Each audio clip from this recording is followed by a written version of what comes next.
William Shakespeare's Romeo and Juliet is a tragic love story about two young lovers from feuding families in Verona.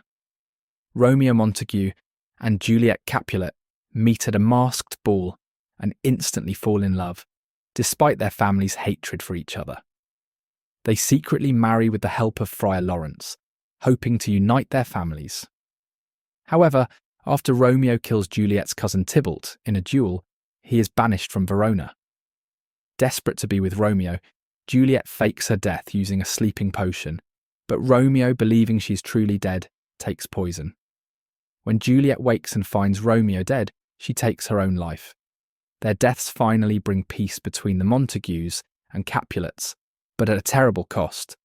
Romeo and Juliet is a story of love, fate and tragedy, exploring how passion and conflict can lead to destruction.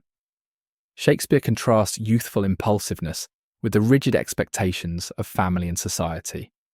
The play also critiques how hatred and violence can blind people to reason, leading to senseless loss. Through poetic language and dramatic irony, Shakespeare builds tension, making the audience aware of the tragic ending long before the characters.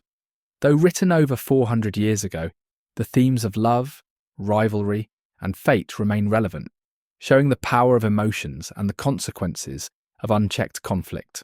Love is at the heart of the play, but Shakespeare presents it as both beautiful and dangerous. Romeo and Juliet's love is pure and intense, yet also impulsive and reckless. Their passion drives them to defy their families, break rules, and ultimately sacrifice their lives. Shakespeare shows how love can be powerful and transformative, but also destructive when it lacks patience and wisdom. The play suggests that love, while noble, must be balanced with reason to avoid tragedy.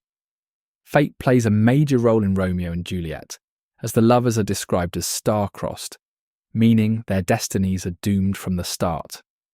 Throughout the play, coincidences and misunderstandings, such as the delayed letter explaining Juliet's plan, lead to their tragic end. The characters often blame fate for their misfortunes, but Shakespeare also raises the question of whether their choices contribute to their downfall. The play suggests that while fate may set the stage, human actions still have consequences. The feud between the Montagues and Capulets is a central force driving the tragedy. Their long-standing hatred creates a world where violence is normal, and love between Romeo and Juliet is impossible. Even though the young lovers try to escape this cycle, they are ultimately caught in it. Shakespeare criticises the destructive nature of family pride and revenge, showing how grudges can lead to unnecessary suffering. Only after their children's deaths do the families realise the cost of their hatred, but it is too late to undo the damage. Romeo is a passionate and romantic young man who acts on his emotions rather than logic. His impulsiveness leads him to love Juliet instantly and later take his own life without thinking of alternatives. Juliet, though young, is intelligent and determined, willing to risk everything for love. Friar Lawrence is well-meaning, but his plans are flawed, showing how good intentions can lead to disaster. Mercutio, Romeo's witty and reckless friend, provides comic relief but also highlights the dangers of pride and impulsive actions. Tybalt represents the fiery hatred between the families, as his aggression directly leads to the play's tragic turning point. Each character plays a role in the unfolding tragedy, making Romeo and Juliet a powerful exploration of love, fate, and conflict.